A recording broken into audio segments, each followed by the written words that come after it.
County, San Bernardino, California.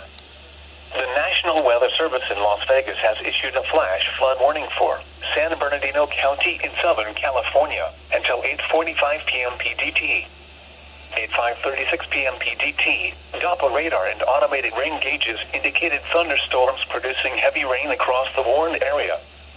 Between 0.5 and 0.75 inches of rain has fallen at Havasu Landing in California. Additional rainfall amounts of 0.5 to 0.75 inches are possible in the warned area. Flash flooding is ongoing or expected to begin shortly. Hazard: life-threatening flash flooding. Thunderstorms producing flash flooding. Source: radar and automated gauges. Impact: life-threatening flash flooding of low water crossings, creeks, normally dry washes and roads.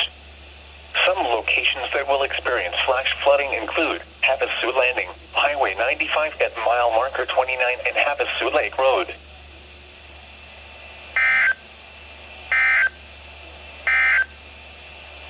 These are the 5 p.m. Pacific Daylight Time updates.